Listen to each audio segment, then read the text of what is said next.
Hi friends, నమస్తే. Welcome to GLS farming YouTube channel. ముందుగా నన్ను ఆదరిస్తున్న రైతు సోదరులందరికీ ధన్యవాదాలు తెలియజేస్తున్నాను. ఫస్ట్ టైం మన ఛానల్ ఎవరైనా చూస్తుంటే దయచేసి సబ్స్క్రైబ్ చేసుకొని ఒక లైక్ చేయండి. లైక్ చేసినట్లయితే ఈ వీడియో అనేది చాలా మంది రైతు సోదరులకు రీచ్ అవ్వడం జరుగుతుంది. ప్రజెంట్ వచ్చేసి మనకు మిరపలో చూసుకున్నట్లయితే నల్లి, దాంతోపాటు ఈ నల్ల తామర పురుగుల ఉధృతి అనేది ఎక్కువగా ఉంది మిత్రులారా. ఎక్కడ చూసినా కానీ వచ్చే ఈగుళ్ళు అనేది ఈ నల్లి అంతే కాకుండా ఈ నల్ల తామర పురుగులు అనేది ఆ వచ్చే ఈగుళ్ళు అనేది డ్యామేజ్ చేసేసి ఆ వచ్చిన పూతనంతా కూడా కాయగా మారకుండా వాటిని అంతా కూడా డ్రాప్ అయ్యే విధంగా చేసి ఆకులన్నీ కూడా పైకి ముడుచుకుపోతున్నాయి మిత్రులారా. దానికి సంబంధించి మనం చాలా మంది రైతు సోదరుల చేత స్ప్రే చేయించాము. ధృవాను కైరో అనమాట. ఇవి రెండు కూడా చాలా చక్కని కాంబినేషన్. ధృవ వచ్చేసి ప్రతి ఎకరానికి 250 ml.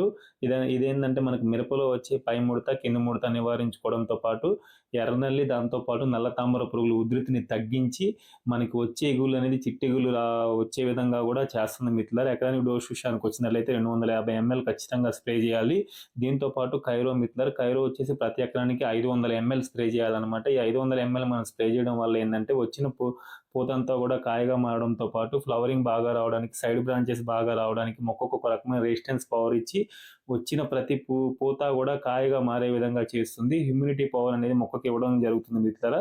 కాబట్టి మిరపలో ప్రతి రైతు కూడా ఖచ్చితంగా కూడా ఈ టైంలో ధృవ దాంతోపాటు కైరో ఇవి రెండు కూడా కాంబినేషన్లో స్ప్రే చేసుకున్నట్లయితే మిరపలో చాలా చక్కని క్రాప్ సెట్టింగ్ అనేది చేసుకుంటా మనకు ఖచ్చితంగా కూడా 10 క్వింటాల పైన దిగుబడి అనేది కూడా సాధించడానికి అవకాశం ఉంటుంది మిత్రులారా. ఇలాంటి వీడియోస్ కోసం మన ఛానల్ సబ్స్క్రైబ్ చేసుకొని సపోర్ట్ చేయండి. Thank you very much.